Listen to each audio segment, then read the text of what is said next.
De quelle nature est la réalité? Est-il seulement possible pour un être humain de répondre à cette question? Nos instruments de mesure et nos méthodes scientifiques sont-ils fiables pour espérer obtenir un jour une réponse définitive? En philosophie, le scepticisme est l'attitude qui consiste à suspendre son jugement. Par définition, le sceptique est quelqu'un qui doute, qui se méfie de ses propres biais, de ses certitudes et surtout de ses préférences. L'épistémologie est l'étude des sciences et des connaissances. Lorsque nous l'utilisons pour nous-mêmes, cette pratique nous invite à faire preuve de vigilance sur des certitudes que nous ne prenons plus la peine de remettre en question. Après tout, la réalité est là, ici et maintenant. N'y a-t-il pas de cause plus noble que de vouloir comprendre la réalité? N'y a-t-il pas de démarche plus excitante que celle de découvrir ce qui est vrai, par-delà nos croyances et nos préférences personnelles? De tout temps, des philosophes, des chercheurs spirituels, des mystiques et des initiés ont eu en commun cette aspiration à approcher la vérité et à sonder le réel pour en découvrir l'essence, cela à travers leur propre conscience. Mon invité, Tony Cervera, en fait partie. C'est avec passion qu'il va nous parler de sa démarche, de sa quête, mêlant scepticisme et spiritualité.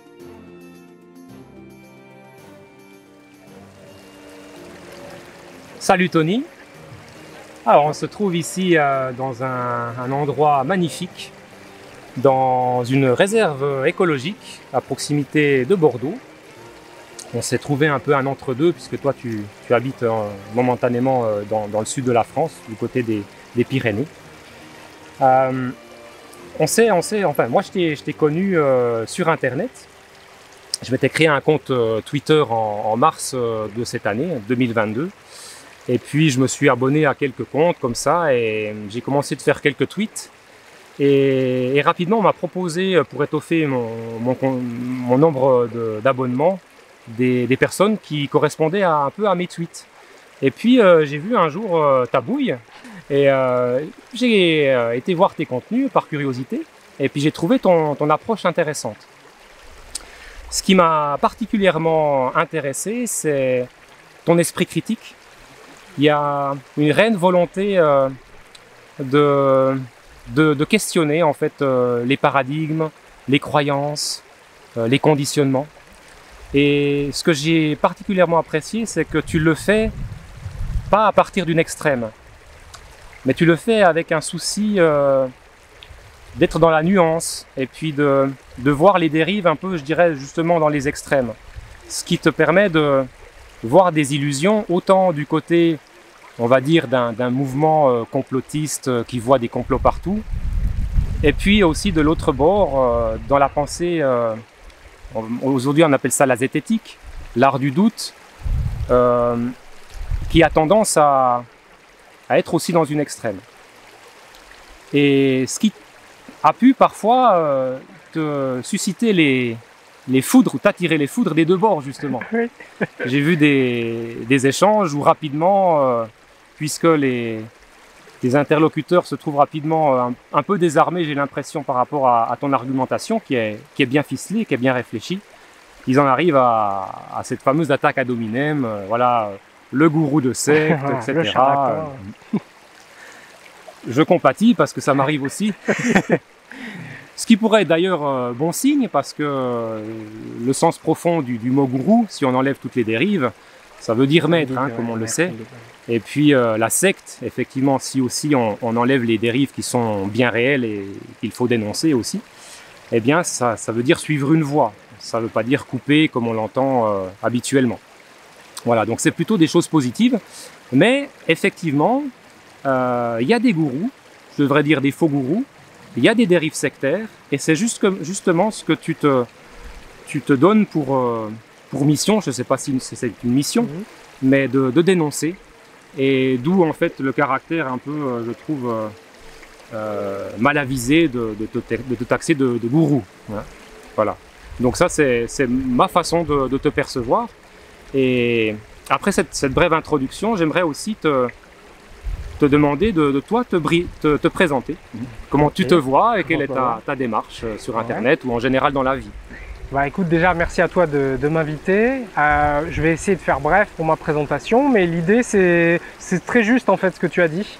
J'essaye de suivre une voie qui est celle de la vérité. Donc c'est-à-dire avoir un positionnement juste, ne pas adhérer à des croyances sans être sûr que ça soit la vérité. Donc du coup ça place automatiquement ma démarche dans une quête qui est philosophique, qui est aussi une quête de sagesse.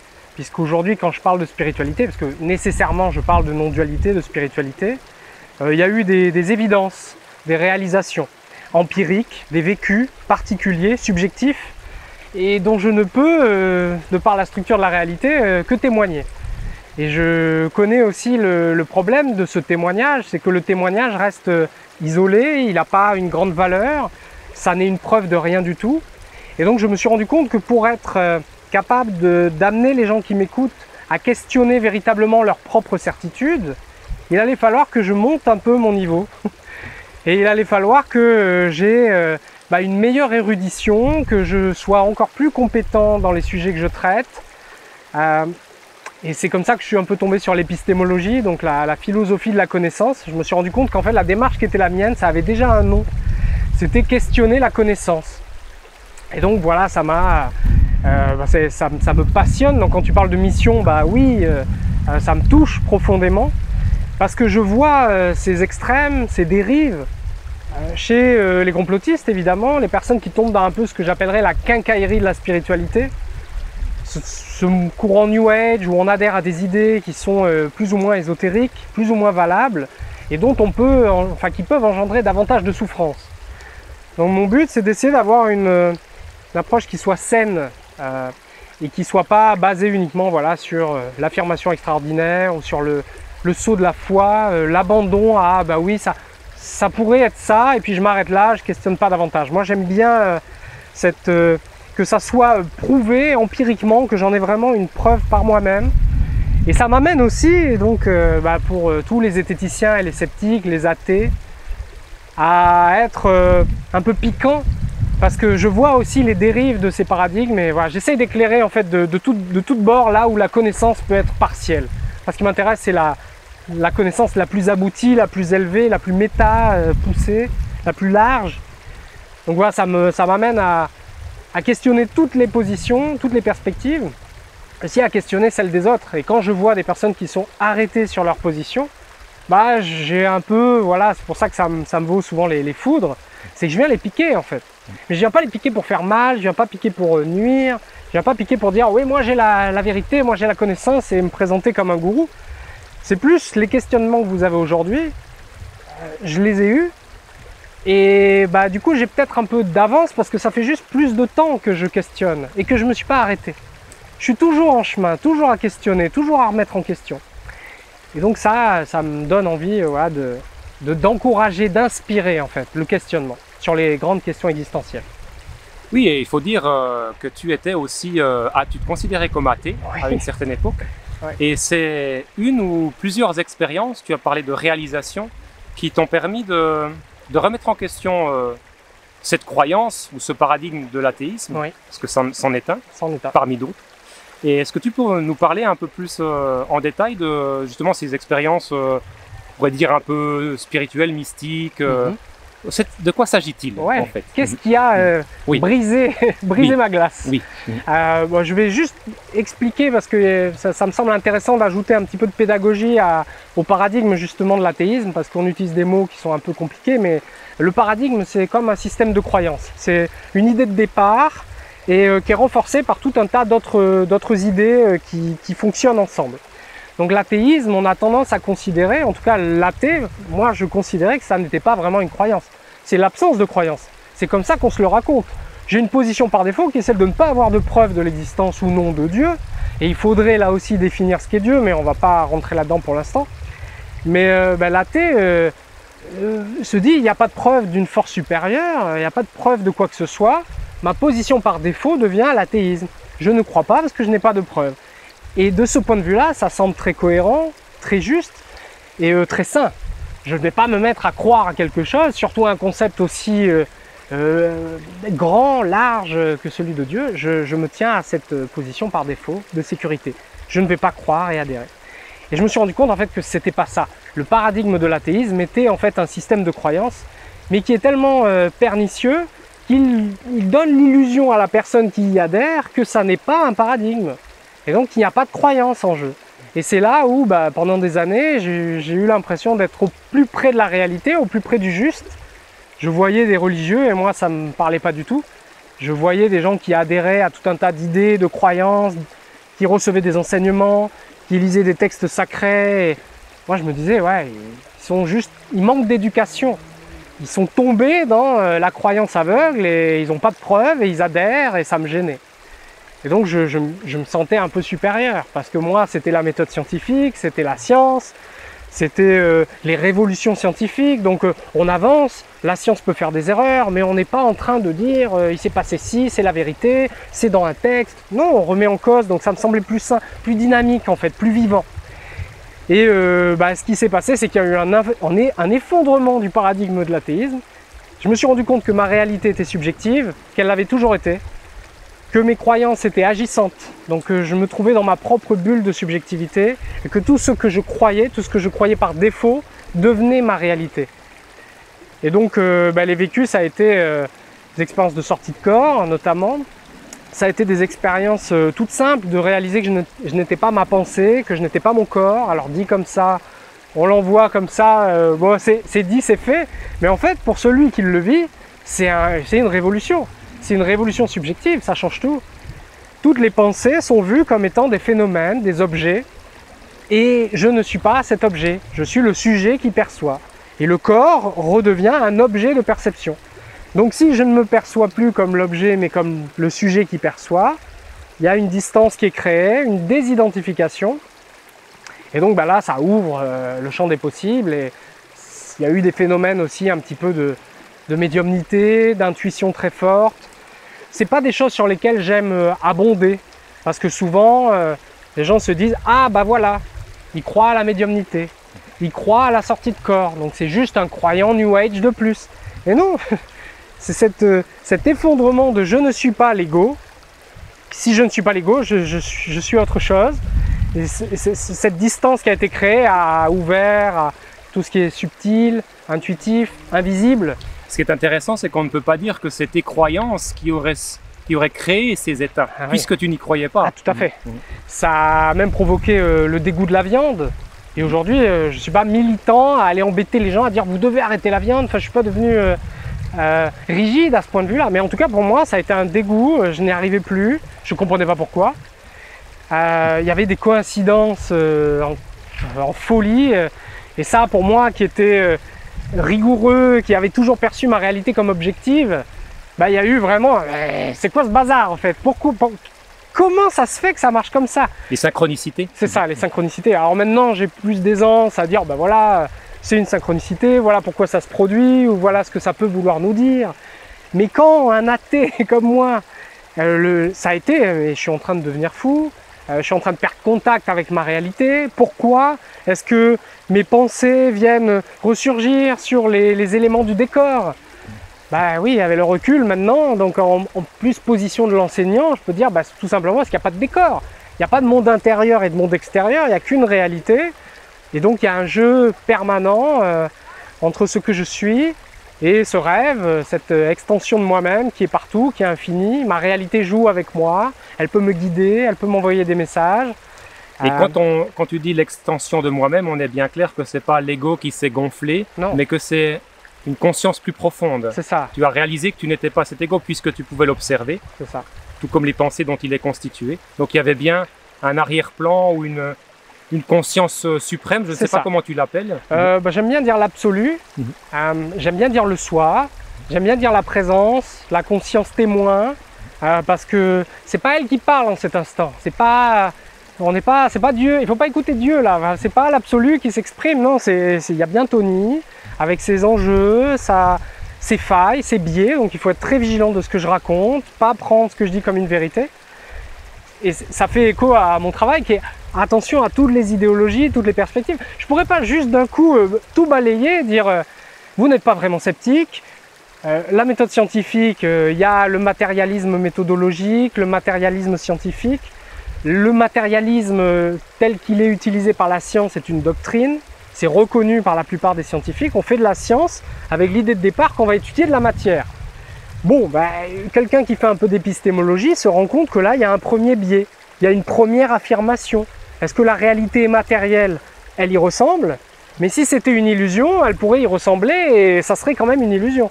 Donc j'éclaire ce qui me semblait les limites de la science, mais je ne peux pas d'un coup dire on balaye la science, ça n'a pas de valeur, parce que regardez, je vous ai montré toutes les limites, et d'un coup il faut écouter Tony, c'est la suprême autorité. Il faut... Non, Tony, il est plein de biais, il est plein de croyances, il a reçu une éducation, il est dans une démarche à essayer de déconstruire autant que possible, il est en chemin, il est sur une voie, et oui, ça peut inspirer les autres, ça peut répondre à certains questionnements, mais il ne faut jamais me prendre comme l'autorité suprême parce que ça serait une erreur. Voilà. Et il y a cette question de subjectivité qui revient souvent dans ton discours. La perception, comme l'expérience, est subjective. Ouais. Donc tu peux pas la prouver à quelqu'un d'autre. Ah non. Souvent, dans les débats que je peux essayer d'avoir avec les sceptiques, les zététiciens, etc., il y a toujours cette idée, bon d'accord, tu ne croyais pas en Dieu, aujourd'hui tu es plus spirituel, prouve-le-moi. Bon, mais en fait, comme la base même de cette réalisation est subjective et qu'elle est liée à l'identité, à ce que je suis, à ma nature, est-ce que je peux prouver que j'existe? Ah non, je peux juste dire, je le sais, je le sens. Il y a une évidence. Là, pendant que je parle, il y a cette présence qui est là et qui me permet de déballer toute ma logique, mon raisonnement. Cette présence est là, à l'arrière-plan, paisible, elle n'est pas affectée par ce que je raconte. Je pourrais d'un coup me jeter quelque part, elle serait là, identique. Et si quelqu'un me demande de prouver que j'existe, je suis embêté, je peux pas. Par contre, je peux essayer de dire, qu'est-ce qui, toi, te prouve que tu existes? D'où ça vient? Est-ce que tu vois cette évidence, ce sentiment d'exister, cette certitude d'exister qui n'est pas une croyance? Parce que je ne crois pas en Dieu, c'est ça qui est... je ne crois pas en Dieu. Parce que croire, c'est du second ordre, exister, c'est du premier ordre. Pour croire, il faut que j'existe. Et moi, cette réalisation spirituelle, elle est dans j'existe. Je ne crois pas en Dieu, je sais que j'existe, et je sais que cette existence est spirituelle parce qu'il est vu qu'elle n'est pas matérielle. Voilà. En revanche, effectivement, si la perception, tout comme l'expérience que tu vis, est subjective, est-ce que la science ne pourrait pas avoir une sorte d'angle d'approche pour non pas prouver que l'expérience du soi est réelle, mais que ses effets peuvent être observés, puisque quand il y a ce détachement, cette désidentification, pour reprendre le terme que tu utilisais, il y a un apaisement, il y a bien un effet, une conséquence de ce changement d'état de conscience. Et ça, c'est des effets. Est-ce que là, il n'y aurait pas un angle d'attaque, si je puis dire, pour que la science puisse étudier un petit peu ces phénomènes, en tant que conséquence, en tout cas? Eh bien, j'ai envie de dire non. Ce qu'on pourrait voir, c'est que Tony, avant cette ouverture, il était mal dans sa peau, il était en surpoids, il n'avait pas beaucoup confiance en lui, il ne se réalisait pas dans ce qu'il faisait, j'avais un emploi traditionnel, et les conséquences, ça a été la peur de la mort qui s'est arrêtée, une grande joie, une manière d'aborder sa vie beaucoup plus sereine, beaucoup plus joueuse en fait. Donc toutes les conséquences, ça a été une volonté de prendre soin de mon corps, donc d'essayer de rechercher à mieux me nourrir, à faire davantage de sport, à sortir de ma zone de confort, aller un peu me confronter à l'expérience pour grandir. Et ça a été fait de manière volontaire. Alors qu'avant, je subissais ma vie. Là, ça a été, je vais volontairement prendre un billet d'avion et partir là-bas pour aller essayer d'élargir mon confort. Parce que je vois bien quand même qu'il y a des moments où je suis à l'aise et il y a des limites. Donc essayer d'élargir par moi-même. Donc est-ce que la science pourrait, pour répondre à ta question, non, parce que la science objective la réalité. C'est son grand projet. On supprime les biais de subjectivité. Parce que là, un scientifique qui va me regarder, il va dire c'est une hallucination, c'est une illusion, on peut se faire illusionner par l'illusion d'optique, on peut croire, mais étant donné qu'on est dans notre propre expérience, on n'a pas de recul et on peut se faire avoir. Et là, la problématique, c'est que comme je ne peux pas prouver que ce que je dis est vraiment très authentique, Je peux juste dire, bah non, la méthode, en fait, elle a une limite. Elle est là pour objectiver le réel, pour couper ce qu'on appelle les qualia, donc les vécus subjectifs, les émotions, les pensées. Ça n'intéresse pas trop la science. On est sur une science qui est matérielle.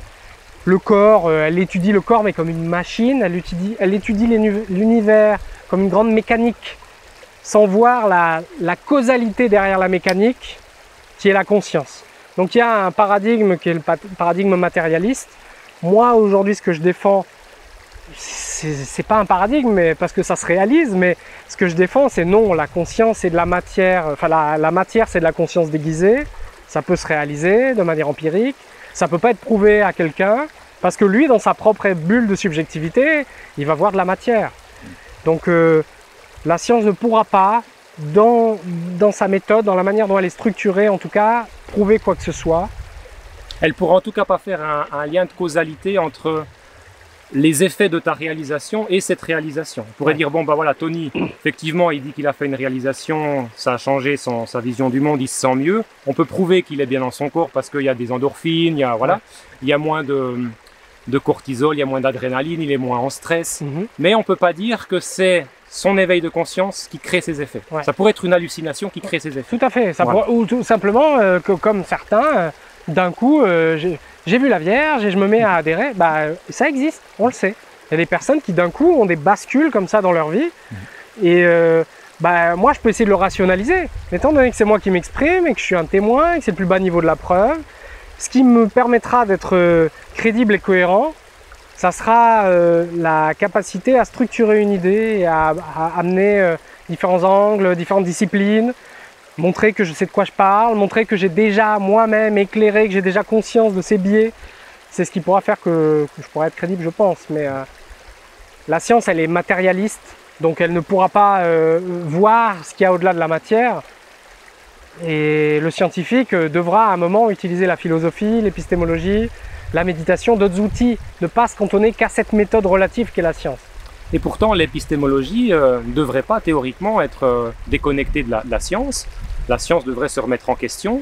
C'est quelque chose qui est évolutif. Et cette idée que les théories scientifiques doivent être réfutables, l'idée de Popper. Et comment est-ce que tu vois un pont qui pourrait s'établir entre la philosophie ou la spiritualité et cette science matérialiste pour que elle s'ouvre et qu'elle puisse envisager d'autres perspectives, élargir son paradigme à cette dimension spirituelle. Est-ce que c'est possible ? Je pense que oui, en tout cas j'espère.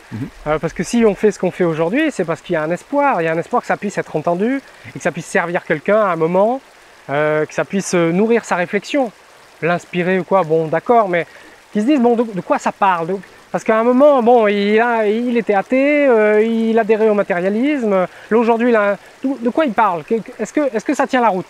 Bon, de voir que oui, ça tient la route. Une personne ouverte d'esprit, vraiment ouverte d'esprit et qui cherche la vérité, devrait, je pense, finir par tomber sur des réalisations proches de ce dont on parle. Et c'est ce qui m'encourage. De dire à un moment, elles verront qu'on n'est pas en train de raconter des absurdités, que ça ne tient pas la route. À un moment, il y aura des vécus. Et en épistémologie, d'ailleurs, on dit que la chose la plus vraie à notre disposition, c'est le vécu. C'est ce qui se passe maintenant. Donc oui, on peut avoir des théories, des grandes théories, mais la chose la plus vraie, la plus corrélée au réel, c'est ce qui est là maintenant. Peut-être que la science, je vais dire le paradigme matérialiste, le matérialisme scientifique, est fondé sur... je ne sais pas quels sont les intérêts derrière ou les biais qu'il peut y avoir, mais il pourrait y avoir la peur que si on n'impose pas cette vision du réel par la matière, il y a justement le risque de partir dans toutes ces dérives qu'on observe aujourd'hui avec le New Age. Ouais. Et il y a toute une catégorie de ces zététiciens qui se sont faits comme cheval de bataille, qui se donnent pour mission de combattre ces croyances qui mènent à des illusions où les gens finalement se font du mal. Ouais. Et donc, quelque part, de ce point de vue-là, la science matérialiste est fondée parce qu'elle permet de garder une rationalité. Mais en même temps, en prenant les choses par ce petit bout de la lorgnette, elle donne l'idée que finalement tout ce qui relève de la spiritualité est forcément de l'ordre de la croyance et de l'illusion. Ouais. Et donc, elle ferme la porte Parce que si on ne croit pas, ou à moins qu'on ait une expérience transcendante, une grâce, Ouais. eh ben, on ne va pas aller dans cette direction, on ne va pas investiguer. Et si on ne va pas investiguer, on se prive de la possibilité de s'ouvrir à cette dimension spirituelle qui peut apporter des fruits. Et ça serait bien dommage, quelque Ah part. oui, ah, tout à fait. Ce que tu dis est très juste. En fait, la mission de la science est magnifique. On a vu les dérives des religions, on a vu les croisades, les guerres, l'Inquisition. On a vu les moments où se baser sur son intuition, se baser sur un texte sacré, quand on est nombreux, pour coordonner une société, ça ne marchait pas très bien. La raison, la logique, le projet de la science, à ce point de vue-là, il est venu éclairer de l'obscurantisme. Parce que la religion à la base, c'est quoi? C'est un individu qui a un vécu spécifique et qui enseigne. On a ça dans le bouddhisme, on a ça dans l'islam, on a ça aussi chez les catholiques, dans le christianisme. On a ça dans l'Advaita, enfin on a ça dans toutes les traditions quasiment. On a des gens qui témoignent, on a des gens qui enseignent et qui partagent. Et ensuite on a la partie exotérique et la partie ésotérique. Dans toutes les traditions, il y a ces deux branches. Donc il y a la partie grand public. Voilà les grandes vérités, voilà les 10 textes de loi, voilà ce qu'il faut faire, voilà ce qu'il faut suivre, voilà votre GPS. Bon, donc je ne dois pas tuer, ah très bien, je ne dois pas voler, très bien. Mais là on est dans quelque chose qui manque de sens parce que suivre des règles, suivre des principes, écouter un texte, c'est pas de l'intelligence. L'intelligence, c'est le bon sens, c'est se rendre compte par soi-même, c'est comprendre, c'est s'éduquer, c'est s'élever, devenir plus conscient. Et donc, quand les scientifiques mettent au point des méthodes et veulent des faits, de l'objectivité, supprimer les biais, supprimer les croyances et les hallucinations. En plus, il y a des charlatans qui viennent créer de la magie, de la superstition, de l'illusion. Bon, à un moment, on dit non, nous on veut du factuel, on veut double aveugle, triple aveugle, on veut des revues par les pairs, on veut supprimer ce bruit, cette nuisance, on veut que ça soit carré. Et ça, moi, je suis fou d'amour de la science pour ça. Parce que on a énormément évolué en tant que société, l'humanité a profondément évolué grâce à la science. Mais là où, comme tu dis, il y a un dérapage, c'est qu'en voulant être que dans les faits, que dans l'objectivité, elle vient supprimer un pan de la réalité, qui est celui de la subjectivité. Donc elle vient gommer les réalisations personnelles et subjectives. Le témoignage n'a aucune valeur, donc tout de suite, on vire dans le scientisme. Si ça n'est pas avéré par la science, ça n'existe pas. Et c'est là où l'épistémologie permet un peu de faire la police des polices et de dire attendez les gars, vous n'avez pas le droit de faire ça en fait. Vous êtes en train d'utiliser la science comme un dogme. Vous ne pouvez pas d'un coup arriver comme une opposition rationnelle et magnifique des religions et de toutes les dérives qu'on a pu voir, des sectes et tout. Vous ne pouvez pas arriver comme les grands sauveurs et derrière avoir les mêmes actions délétères. C'est pas possible. À un moment, vous allez vous faire un petit peu reprendre. Et c'est un peu ce que j'essaye de faire. Je ne suis pas le seul, heureusement. C'est un peu dire, bon, il y a l'épistémologie, si on veut s'en tenir à la connaissance, là, il y a un biais. Vous parlez des biais religieux, vous parlez de l'aveuglement idéologique, vous parlez des gens qui se mettent à adhérer à des textes et qui vont se faire péter, qui vont créer de la souffrance. On n'a pas envie de ça dans la société, on n'a pas envie de ça.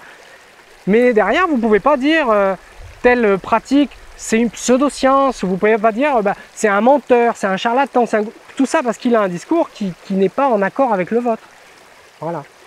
Alors j'entends bien ce que tu dis. Moi personnellement, je suis convaincu de tout ça, ça me parle, enfin convaincu. Il peut toujours y avoir des questionnements et c'est même sain, comme tu l'as souligné, de jamais prendre des choses pour acquis, de questionner, mais ça me parle. Mais si tu avais face à toi un sceptique pure souche, qu'est-ce que tu lui dirais pour essayer de lui faire voir les choses de façon un petit peu différente, remettre en question ses paradigmes ou ses croyances. Ses certitudes. Ses certitudes. Ouais, si je rencontrais un sceptique, je sais en général que la discussion va être compliquée. Je sais que le débat est compliqué. Non pas que les sceptiques soient de mauvaise foi, mais c'est parce que souvent, à ce stade-là, il y a un attachement des croyances personnelles avec l'identité. Enfin, il y a un mélange qui est fait. L'identité, c'est mes croyances, c'est ce que je crois. Et on voit souvent d'ailleurs des athées militants, des personnes qui sont vraiment convaincus. Tu vois, tu parlais de mission, ils militent, ils se battent. Et la première chose à faire, si la personne se prétend sceptique, c'est est-ce qu'elle incarne vraiment ce qu'est le scepticisme. Le scepticisme, c'est l'art du doute. remettre en question, ne pas avoir de position fixe, figée. Normalement, un vrai sceptique, il n'a pas de position à défendre. Il est sceptique, il doute. Donc l'origine du mouvement, c'est Pyrrhon d'Hélice qui était à un niveau de scepticisme où on doute de tout. Alors les sceptiques d'aujourd'hui sont rarement vraiment sceptiques, ils s'en rendent pas compte. Ils sont souvent rationalistes, ils adhèrent à la méthode scientifique et donc du coup là ils sont un peu dans le scientisme, c'est-à-dire que si c'est pas prouvé par la méthode, ça n'existe pas, donc c'est là où on n'arrive pas trop à se faire comprendre. Il y a des choses, la méthode, elle peut pas le voir de par sa structure, on peut pas prouver par la méthode. Donc il y a tout un travail à faire, mais je dirais, observe ton expérience, observe ce qui y est. Et là, moi j'ai pas envie d'encourager la croyance, j'ai envie de dire, voilà, observe ce qui est, la réalité telle que tu l'aperçois. Et ce qui est intéressant, c'est que souvent, si la personne est dans une démarche véritablement de chercher ce qui est vrai, de remettre en question, souvent il peut y avoir des vécus, des expériences, même minimes, qui vont venir un peu comme, c'est un petit claquement de doigts, c'est un petit élément qui est très faible, infime, mais qui peut encore encourager le questionnement. Il y a quelque chose qui se produit, c'est quand notre réalité ne se conforme pas à notre croyance initiale, ça crée comme ça une petite dissonance cognitive. Et ça, c'est des moments qui sont magnifiques parce qu'ils sont très déstabilisants pour l'ego, ils sont très déstabilisants quand on a des certitudes, mais ils sont là, ils sont vécus, et par la personne elle-même. Et pour moi, être passé par là, quand ça commence à attaquer, parce que c'est comme ça que j'ai vécu, quand ça commence à être de plus en plus insistant, on ne peut plus se mentir à soi-même. Parce que le vécu prend la place. Et il y avait trop de choses, il y avait trop de phénomènes, c'était trop.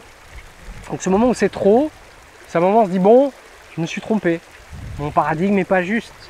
Et là, peut-être, si la personne est vraiment sceptique, il y a une possibilité qu'elle décide de créer sa voie, parce que je parle pas, enfin, suivre sa voie, c'est pas la voie de Tony, c'est pas la tienne, on peut participer, mais c'est suivre sa propre voie, créer sa voie.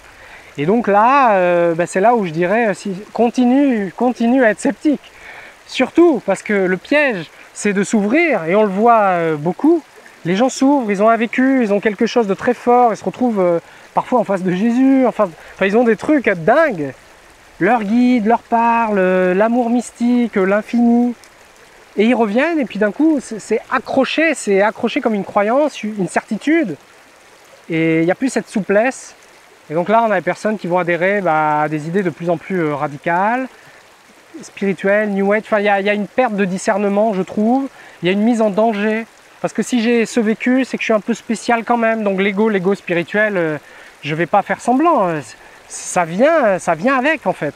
Oui, on s'ouvre, on découvre qu'il n'y a pas d'ego. Je suis vide, je ne suis personne. Et en même temps, derrière, il y a un petit quelque chose qui est toujours là qui va dire « Ah ouais, t'es personne !» Mais c'est pas mal quand même ce personne. Ça va donner du sens et tout. Donc l'ego spirituel, c'est un danger. Tout ce qui est conspiration, position anti-science. Voilà, moi j'aime la science. Donc si je tombe sur quelqu'un de spirituel qui n'est que dans la spiritualité, qui n'a pas une vision avec une multi-perspective, une vision englobante, c'est pas parce que la porte claque que c'est un esprit qui est dans ma maison. Oui, ça pourrait, oui, parce que j'ai une vision qui est supra-rationnelle, donc ça n'est pas que le rationnel, ce n'est pas que la science, mais ça peut être le vent. Et si c'était le vent, est-ce que la personne qui commence à se raconter une histoire, qu'elle vit avec des esprits, qu'elle canalise des archanges, on peut se raconter tout un tas d'histoires. Moi j'aime bien être méfiant, surtout de moi-même, et j'aimerais encourager les sceptiques à ne pas arrêter de l'être, voilà. Et c'est une démarche, en t'écoutant, je me dis qu'il faut être sincère et humble quelque part, et aussi ne pas se mentir à soi-même, avoir cette capacité à être lucide par rapport à soi, à nos propres biais. On parle de la tâche aveugle. Et tu as dit qu'à mon sens, quelque chose de très juste, à mis le doigt sur le cœur peut-être du problème du radicalisme, c'est qu'on se forge un système de croyance, et que ce système de croyance, je ne sais plus comment tu l'as formulé, mais va être étroitement associé à l'identité qu'on a de soi-même. Et donc du coup, si je dois remettre en question mon système de croyance, ça vient attaquer mon sentiment d'identité. Ouais. Et peut-être que si mes croyances ne sont pas si vraies que cela, je suis peut-être dans l'erreur. Et si je suis dans l'erreur, je suis peut-être pas si bien que je le crois, ou que je voudrais l'être, ou que je voudrais le paraître. Et donc du coup, ça vient égratigner un petit peu cette notion d'ego, d'où la notion d'humilité qui doit être corrélative du scepticisme. Sinon, on ne peut pas, on tombe justement dans le piège du radicalisme, tout en croyant être dans le juste. Et ça, c'est l'illusion. Je suis sceptique, donc finalement, je suis dans la bonne voie. Ouais, et c'est ça. je ne vois même pas mes propres biais. Ouais, c'est le plus gros danger, de ne pas réussir à voir ses propres failles, ses propres limites. Et c'est pour ça que rencontrer les autres, c'est un bon exercice. Parce que les autres nous renvoient à leur propre perspective. Et comme ils sont dans leur propre réalité subjective, avec leurs propres croyances, leurs propres connaissances aussi, on peut avoir des « Ah tiens, ils voient les choses de cette manière, moi non, moi pas ». Pourquoi pas explorer, pourquoi pas questionner? Est-ce que c'est lui qui se trompe ou est-ce que ça serait moi?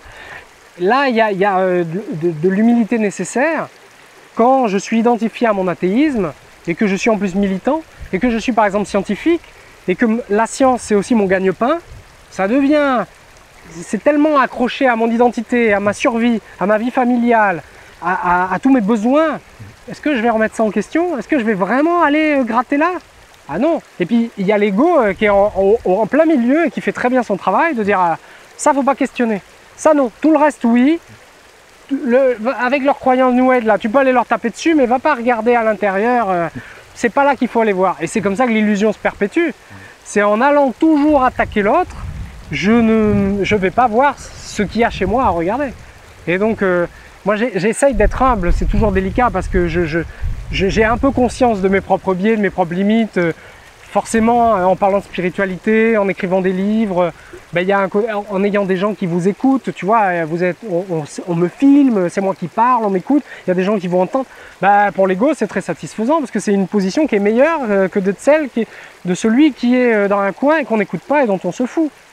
Donc il faut que je sois attentif à ça. Mais en même temps, tomber dans tous les pièges de l'identité, l'adhésion à des croyances sans les questionner, je sais que j'essaie d'être vraiment très honnête dans ma démarche. Absolument. Et le scepticisme donc, implique cette humilité,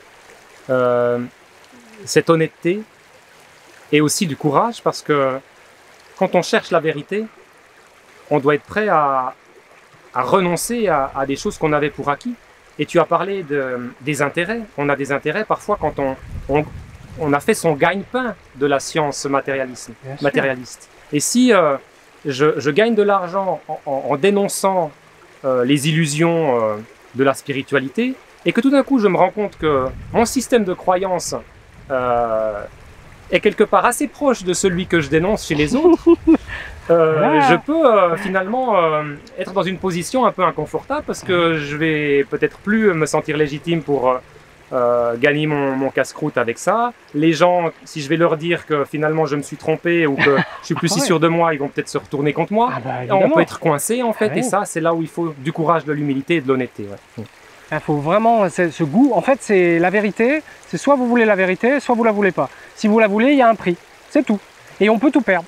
Parce que quand justement on a créé une fausse identité, quand on est sur du mensonge, quand tout est mensonge, tout est illusion, et qu'on se fout de la vérité, tout va bien. C'est un château de cartes, mais la vie peut par moment mettre des petits taquets. Mais quand on est dans la démarche de ok, moi je veux la vérité, je veux comprendre comment ça marche, il faut accepter que ça puisse avoir un coût, de perdre son emploi, en tout cas de plus se sentir à sa place dans ce métier, parce qu'on se rend compte que c'est pas juste. Un athée scientifique qui est dans le club des zététiciens de son village, si d'un coup il a une sortie de corps et il sait qu'il ne s'est pas trompé parce qu'il a eu le vécu empirique, est-ce qu'il va aller le raconter à des gars qui vont dire prouve-le, voilà, toi t'as pété les plombs, on le savait. Et donc il se met à avoir un discours alambiqué où il doit perdre ses amis. Donc le coût de la vérité, c'est je vais perdre mon cercle social, je vais perdre les gens qui m'écoutent, qui m'apprécient. Donc il y a un coût qui peut être énorme. Et ce coût, c'est la vérité. Donc la vérité, elle n'est pas là pour faire plaisir. Moi, je ne suis pas en train de vendre une idée du paradis. Je suis pas du tout. La vérité, c'est ce qui est. Donc ça peut être terrible. Mais c'est la vérité. La vérité, c'est d'aller chercher au plus juste de ce qu'est la réalité, sa nature, et être prêt à payer tout ce qu'on doit payer pour réaliser cette vérité. Voilà. Écoute, merci beaucoup Tony pour ce témoignage. Voilà, moi j'ai plus de questions, donc bon, super. Sauf si tu as encore envie de dire quelque chose, pour moi c'est ok. Je te remercie vraiment infiniment pour la sincérité de ton témoignage, la passion aussi qui se dégage de ce témoignage. Et voilà, après, j'espère que les gens voilà, qui pourront recevoir cela, le recevront, et un petit peu comme une bouteille qu'on jette à la mer, et le message ira où il doit aller. Exactement. Voilà, il fera son chemin. C'est ça. Merci à toi.